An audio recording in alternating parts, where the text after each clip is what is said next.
top of the pops. It's going to be an exciting show today. We've got Moxi music for you. We got the soft machine coming up. Oh, I'm sorry. It's the wrong presentation. I like it. I know. I would so much prefer to do that.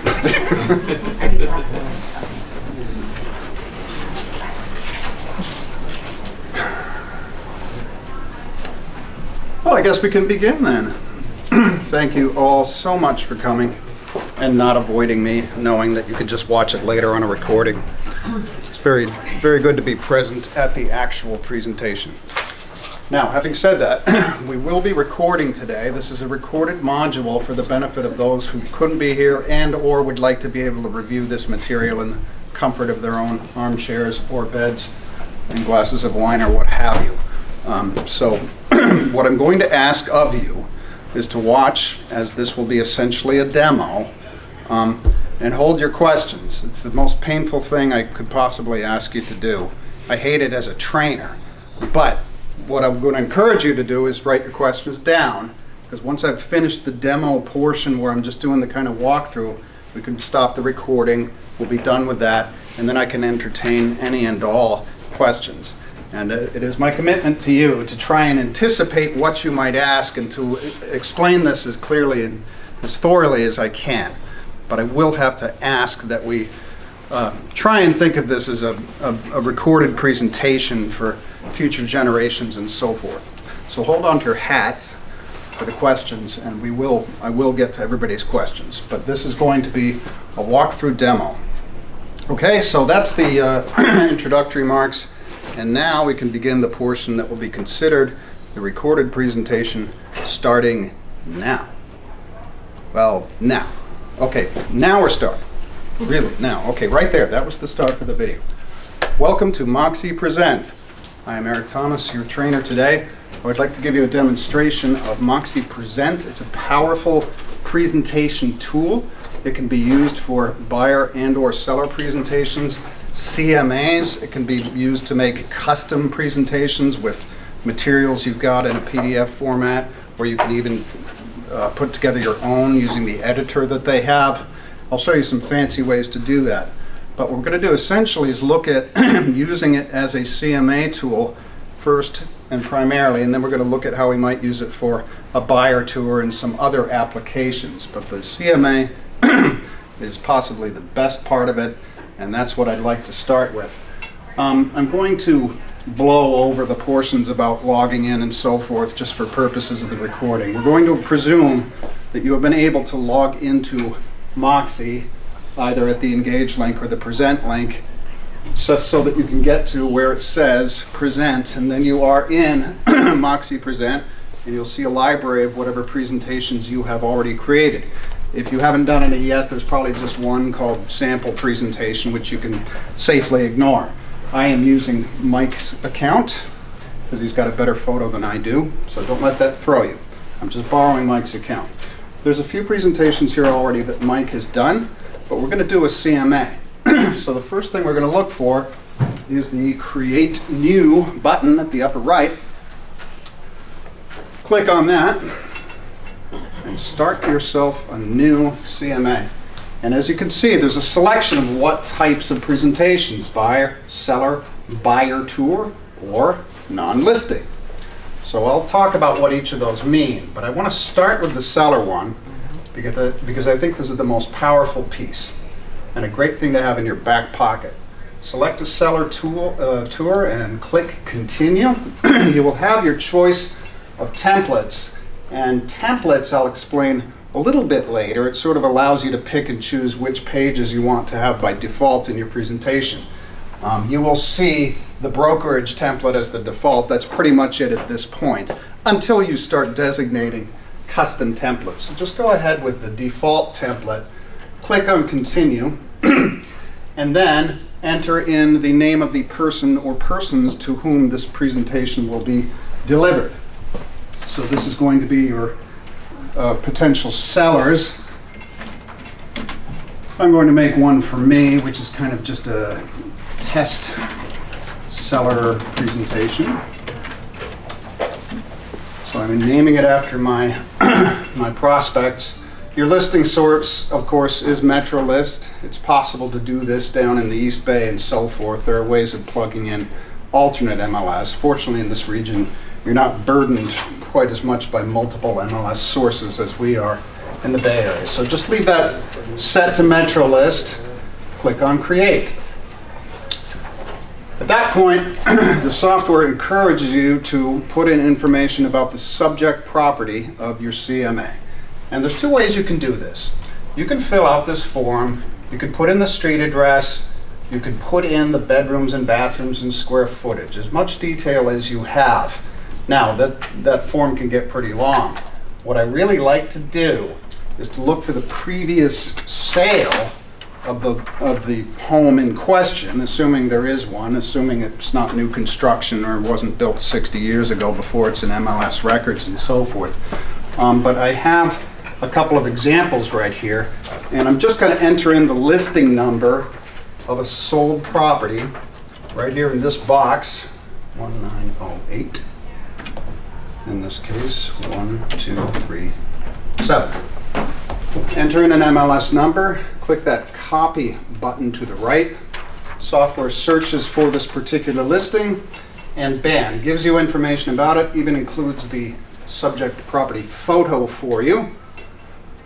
And notice how much information it pulls for you. You've got bedrooms and bathrooms and square footage and lot size and some of the features and all of that, all done for you. So this is a terrific extra step to take. Again, as I said, you could just put in the street address and bedrooms and bathrooms and square footage and just have at it with that. That will do. The primary purpose of this is, of course, is to inform the actual search for comparables, which is the next step. But it's so convenient having that MLS number and then having that photo show up there. Because if you don't do it this way, you have to upload something into there just so the cover page doesn't have a big blank square. So I love this method. We enter in the subject property MLS, and as with all the pages, we look on the bottom right for the path to proceed. So now we've got information about our subject property. We're going to click Continue at the lower right, and then the software is going to search for comparables for us. It takes a minute. Location pops up, list of results here, map on the right. So you notice a couple of things right off the bat. Your solds are displayed on the map in red and labeled as such in the list. Your pendings and so forth show up in yellow. Your actives show up in green.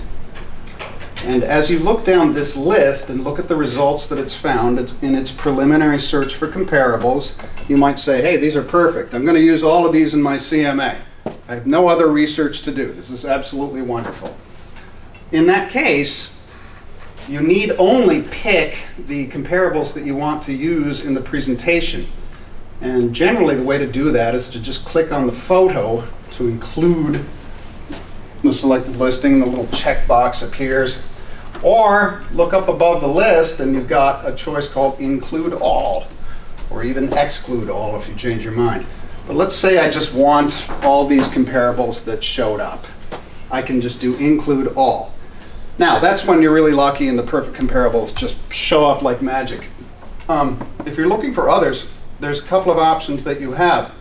First of all, the map down here will respond to whatever position it's on. So if you're looking at a certain neighborhood and you're getting no results or whatnot and you want to expand out a little bit, you can just zoom out on the map. That will update and bring in more stuff that shows in the larger area. Now, in this example, it's getting a little out of hand, clearly, and there's other neighborhoods and such that we don't want. So I'm going to stick with the original map position. There are other tools on the map. For example, you can just do a radius search or even draw a shape for when you're in that very specific neighborhood type of CMA. And those are tools much like you see in your MLS. So the map is one factor. Then you've got a button called Filters. And filters is where the actual search criteria are pulling from. And under that filter search, you can see a few things. We've got a kind of a square footage range designated for us. And again, that was by selecting that comparable. But there are other features you may select, mimicking very much what we would see in the MLS. Then you've got your status on the left here. We've got actives, we've got solds, we've got the wacky ones, the expirations, the sale, fail, whatever. You don't have to include those at all. You can uncheck those. Whatever changes you make under your filters, you click on apply and you will get an updated list. So your filters will allow you to drill down. Here's another thing you can do. You don't have to go by the location of the subject property. Perhaps you already have listings in hand that you would like to use for this CMA. You may enter a listing number or numbers, and I'll give you a quick demo of how that looks. 107001. Type in a comma, do another comparable, 20001195. 190-83270. If you're in the MLS, for example, to find your comparables prior to coming here to make the presentation, you can actually export the results into a spreadsheet and then copy paste the MLS numbers, getting a little fancier there. But that's one way of getting the numbers in there. So you select some specific MLSs that you would like to see, and now those show up and they are available to use for our CMA. We need only click on the photos to include, or we can do the include all thing, which is kind of neat. So those are the two methods of getting comparables and the selections for your filters, for your results and whatnot. I'm going to stay with the location results, and we're going to do the search so that I can grab a bunch of comps for you in this example. Then we'll proceed to the steps of the additional pages in the presentations. So I'm going to accept all these comparables for this example, and I'm going to say, great, there's my subject property, here's all the comps I want in my presentation. We're going to proceed again at the bottom right. We've got the continue button. Comps are in hand, so just a couple more steps before you are presenting either on the web or in print form. Exciting options, which I'll talk about in just a moment. Here's a summary of what we just selected on the previous page. We've got an active, a couple of pendings, a bunch of solds. It's just a summary of what we've selected, but there are some options for example, you change your mind about this one listing, you say, well, I don't want to include it. You can just hit the red X and take it out. Or you may do an adjustment. So you've got insider information on what this really should be for some active listing or what have you. It's a specialty with which I'm not very well acquainted, but it is an option for you to make adjustments to the results that show up. So you look at your summary, you say, okay, that's great. These listings are just perfect. You could add more listings if you need to. Basically, at this point, you're just proceeding. Before I jump ahead, I do want to point out something that's very handy as you're going through this process. If you want to jump back to, say, the property search part, you got to this, and you say, well, I want to go back and search again or something like that. The temptation is to hit the back button in your browser until you got to wherever you were. Does that work very well? It's a trick question. These days, it tends to take you to all kinds of wacky places. So these links right here, these are describing all the steps of the process. And you can just jump back or even forward to any stage of this process. I can go right back to the beginning where the subject property page was, make changes there if I need to, or I can go back to the search portion by clicking on the word search. So you can jump around. And I stress that again because the browsers these days just don't respond very well to the back buttons because of the way the pages do the different things. So use this as your navigation, if you will. So again, to our listings that we selected, our summary, and the dozen or so that we have for this presentation, we're just eyeballing this and saying, yep, that's a fine list of comparables. I'm ready to wrap up this presentation and bring it to my potential seller and win my listing. So look for the continue button at the bottom right. You will get to the estimated pricing page where the fancy algorithms suggest a numeric value of what this home will sell for, which of course you may type over, leave blank, make a range out of if you wish, or ignore completely. Not required. Everything is optional. I would direct your attention to a link right next to that estimated pricing. This is called estimated net proceeds. So here's a net worksheet that you can use in your presentation should that be helpful. There's a lot of different schools of thought on that. As I speak to realtors, some like to have that stuff up front. Some feel that you don't have enough of that information up front, so it's not worth including. Entirely up to you, but it's nice to have that there. So look for that extra link when you get to the estimated pricing section. Estimated pricing, estimated net proceeds. All good. I'm not going to bother with a net sheet in this example. We're just going to look for our continue button at the bottom right. And guess what? Your work is mostly done. You're now at the point where you're getting a summary of how the presentation itself looks with links to all of the pages in the presentation. So you can jump around and make changes to these pages and kind of preview them, or you can start to look at the presentation live. And looking at it live is interesting. This feeds into what I was talking about before. The manner in which you present this or provide this to your client and or your prospect is twofold. You can use what they call the web view, or you can print this out as a PDF, a traditional printout. The web view is kind of cool because it's interactive and it's got the map and all that good stuff. Let's take a look at how that appears. You click on your web view, a fresh tab opens up to load up your presentation. The presentation executes afresh each time it is launched, which is kind of cool, because what that means is when you have actives and pendings and so forth, they will update. It's pretty neat. The only thing it won't do is to bring in new actives. You do have to run the search again to do that. But the pendings and solds update themselves. So your presentation is ready. Scroll down to start. And here is your front page, again with Mike's picture, not mine. Notice that subject property photo is the banner. And this is where I was saying if you don't have one and it's just a blank box, it doesn't look great. So you could upload maybe the company logo or something like that.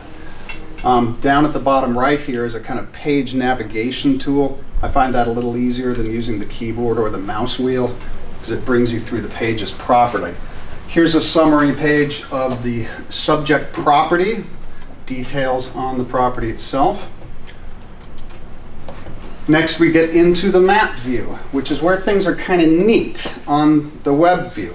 Interactive, mobile and tablet friendly and all that stuff. So your consumer can look at these comparables, zoom in more, click on any of these and get more information. Notice how the highlight matches the property that's selected. You say, oh, I want to know more about 604 Lilia Court. Just click on it and you can get the full detail page of that particular comparable. And you could cycle through the other comparables using the navigation here, or you can close the little information detail page and go back to the map view. You and or your client can scroll through and look at the different examples, click on them to get details, zoom in and out on the map, all that good stuff. It's a very neat interactive format, and that's why I like this web view so much. But the print view looks great too. So now that you've seen that interactive map view, let's press on in the presentation. Got more pages. Here's a summary of your comparables, just kind of laid out for you to look at. Here is the side-by-side view, which is always kind of a good thing. And what's really nice about it is in the web view, it's also kind of interactive and manageable. One thing you'll notice is the types of information that are included on the side-by-side comparison. You can control what appears and doesn't appear. There's a default list, but you can pick and choose because, say, for example, it's a community with an HOA, and you do want to include that part in the side-by-side comparison. On a single-family residence where there is no association, you could just take that line out. So the lines that appear here are up to you, and you want to make them as pertinent as possible. Maybe you want the line that says swimming pool, maybe you don't. You have control. So side-by-side view, which is very cool. Proceeding on to the next, you have the comparables sorted by status, which is always a favorite view. just different ways of chopping up the same data. Then you start to get into graphs. So you've got your listing averages, low, average, median, high, in the lines there. And those are graphs, again, just kind of slicing and dicing the data different ways. Here's a trend line for how long it took the properties to sell according to price. Now this relationship may be very significant or it may be totally tenuous for you. It may or may not mean a whole lot. Remember that any of these pages we're looking at can be excluded from the presentation if you don't want them.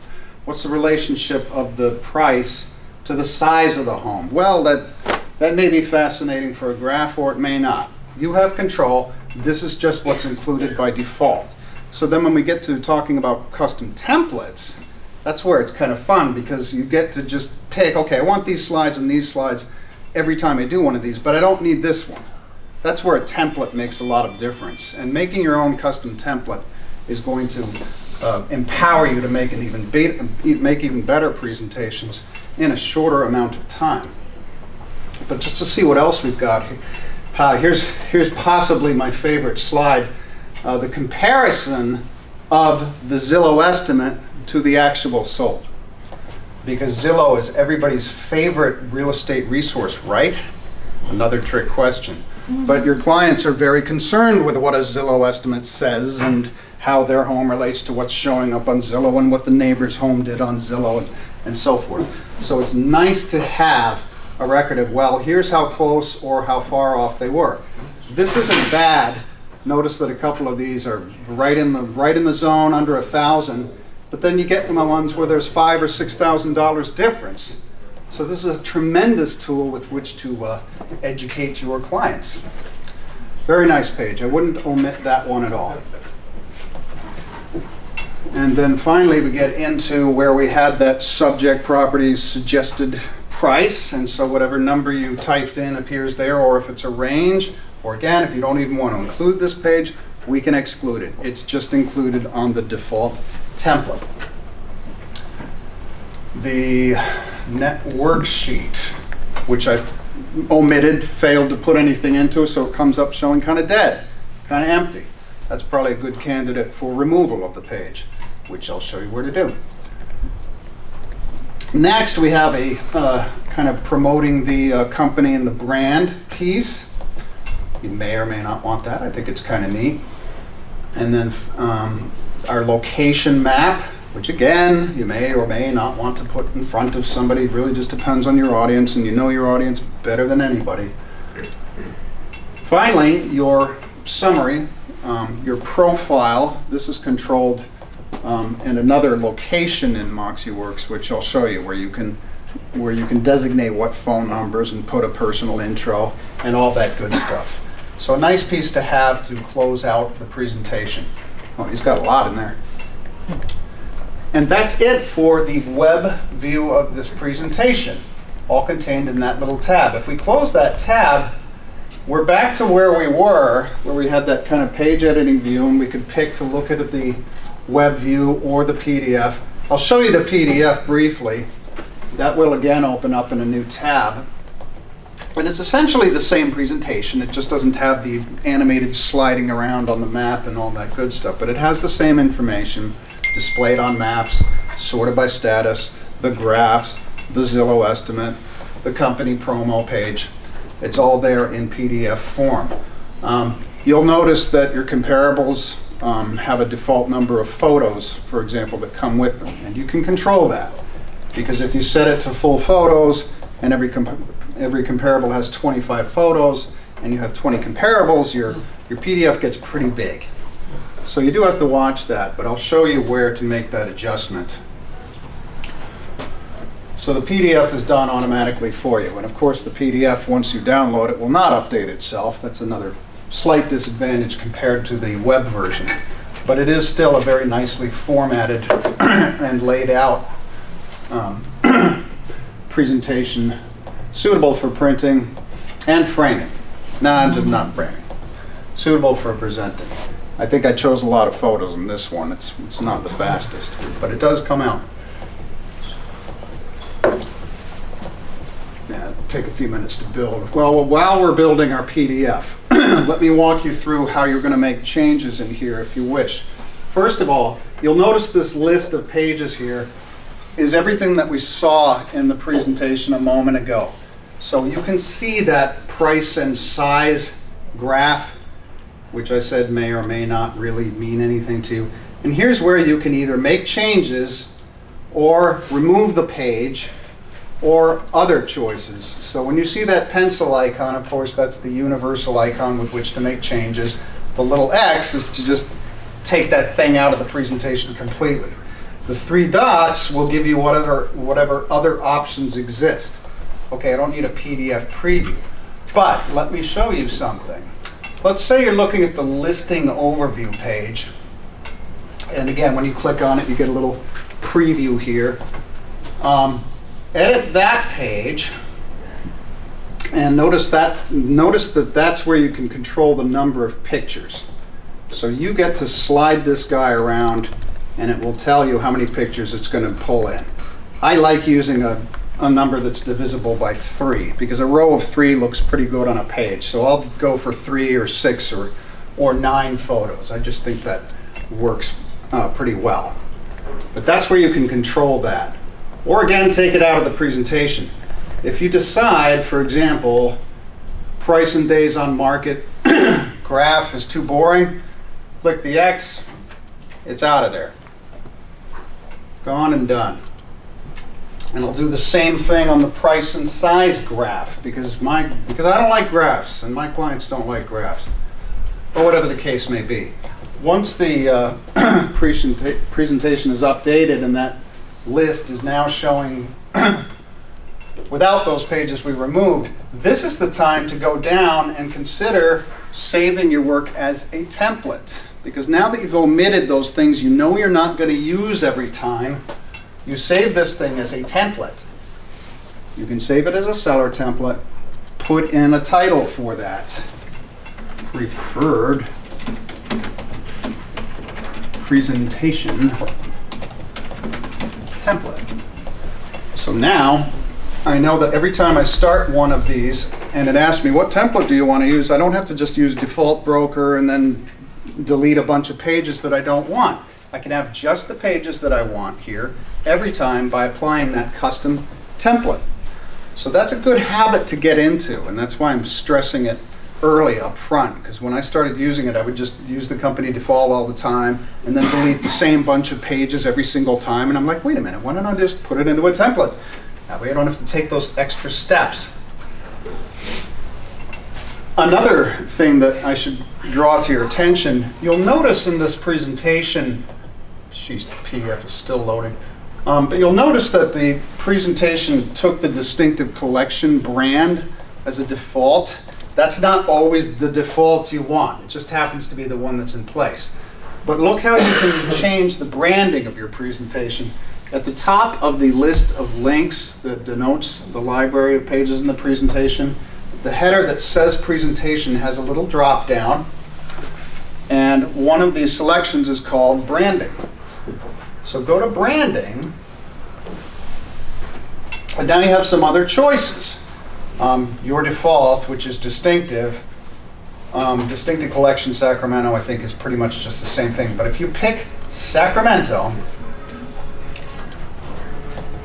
then you can apply the traditional green color scheme to the presentation instead of the distinctive template, which I think is going to work for the majority of listings, frankly. So with that change, now we get the kind of green look and feel instead of that gray distinctive collection one, which is very nice, but I just think this is more appropriate for certain things. If we look at the web version of that one real quick, you'll notice right away the difference in the color scheme, because now we've got the green and the white, and it's a little more, it's a different look and feel, and I kind of like it. So that is how we adjust the branding, and that is how we adjust the library to reflect just what we want in our presentation. And remember, again, if at any time we don't like what we're seeing, we can jump back to the search section or to the subject property section or to the list or the net worksheet or that pricing estimate or so. We can jump around to any stage of it here. When you click that home link at the upper left, that takes you back to where all your presentations are assembled. And a couple of things about that. So now we've got a couple of demos and so forth, and there's a demo custom presentation that Mike made, which I'll show you in a minute. So when you're looking at your summary of presentations, here's the thing to keep in mind. When you click on the middle of the presentation you have saved, that's just going to open it up for you to look at. To make changes to it from here, look for the pencil. That's the important thing. You click the pencil, then you're back in the construct/edit view, and we're back at the subject property stage. Again, we can just skip right to pages if we're just here to omit something. And there's also an exciting feature you'll notice called Add Page, which I'll get into in a minute. But that's where we're going to put in custom materials that you have created or that you create using the builder, which is also pretty exciting. That is kind of a walkthrough of doing the seller presentation /CMA. You could take, for example, pages out of a BHG listing presentation in the greenhouse as a PDF, insert those as PDF slides, and then you would have yourself a CMA plus the Better Homes and Gardens listing presentation material, which would look really cool. That is an option that's available to you. So let's go back to the starting place where we have all the saved presentations, and I'll walk you through a couple of other applications of this fine tool. If we start another new one, create new, and remember we've got these additional choices here. So this time around, let's say we want to do a buyer tour. It's very much the same interface. You know, there's a subject property, and then there's comparables. But the emphasis here, of course, is looking on the active listings. Select a buyer, and here's where you start getting into where you select your templates that you made. That's the template selection I was talking about earlier. So again, stressing that you should create your own templates and then start selecting them here. But I'll use brokerage default buyer template for now. Click continue. This is also prepared for my buyer prospect. Fred Buyer Prospect. Nice generic names. Listing source again will be MetroList. So we're going to start creating this buyer presentation. Give the software a minute to catch up with you. Same basic deal. Put in a listing or a location for your buyer tour. So this could be a neighborhood, a specific location, a zip code. Again, I'm going to do it by using an active listing, one that we know is on the market. Maybe that's the one where you met the client at the open home, for example. They came into the open home and they're like, wow, this is really neat. I'm interested. No, I'm not working with an agent. Yes, I'd like to learn more about this property or see other homes. I was kind of hoping for da-da-da-da. You say, well, okay, let's go out this weekend and look at some other ones. So in any case, you're starting with some property or other or location. In this case, we'll just do this one active that's out there, 190-66512. Click import. And there's that subject property. I just love this. So convenient. Got the remarks. We can even do the drive time thing if we want the map of how long it takes and what route to take between the different ones we select. But for now, we're just going to click continue at the bottom right. MLS search is going to zero in on that location and show us what activity is around that location. Now, since we're doing a buyer tour, I'm not quite as interested in solds and all that. So I'm going to go to the filters. Filters, again, where we select what type of status and so forth. So I don't want any solds in this one, and I don't want the weird pendings and contingents and all that, so I'm going to deselect all those. The rest of it I'll leave as is. Click apply. to make your changes happen. So now I've got a handful of actives nearby that one. Not all that close, but not that far. And again, maybe I need to zoom out to get more stuff. Okay, now I got a pretty good list of things to choose from. I'll accept all of these. We'll include all of these in our buyer tour. And then we're going to look for that continue button at the bottom right. Again, a summary of what we selected, with the ability to make changes, adjustments, remove things if necessary. Otherwise, we proceed on our merry way. Okay, well, estimated is just the price in this case. We're not doing a CMA, so we're not worried really much about net sheets and so forth. So just continue. Hey, you're experts now. You're already done. You're back at the page library, where again, you can make changes to the way data appears and so forth. And you'll get a preview if you click on any one of these links. Purchase costs, actually, that's actually a pretty good net sheet to do. Of course, I entered nothing, so it looks blank. So what do? I take it out of there, giving me a cleaner presentation. Now, at the upper right, click on View to take this thing for a test drive.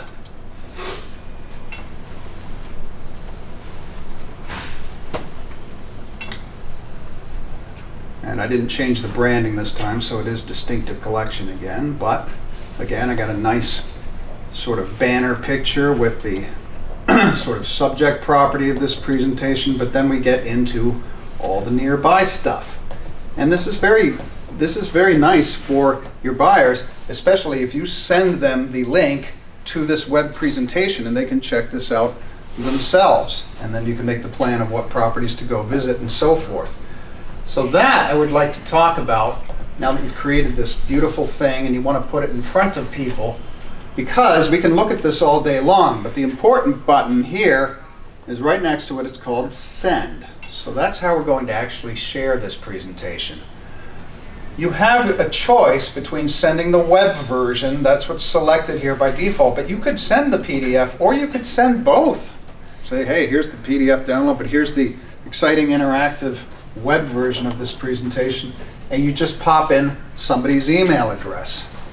So for this example, same address that's on my business card. Homes available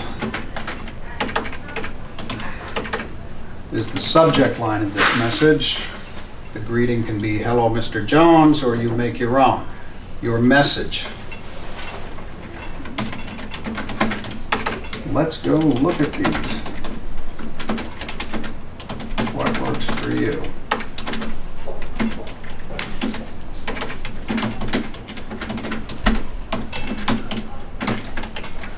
What works for you? 2 o'clock or 3 o'clock? Salesmanship stuff. By default, you will get a copy of what you are sending. That's what the checkbox is for. You click on Send, and they're going to get, oh, it wiped out my address. That's what I get for typing too fast and not watching what I'm doing. Yeah. Your whole client list that's in Moxi Engage is available here. So you can just type the first few letters of the address or name and it'll suggest it.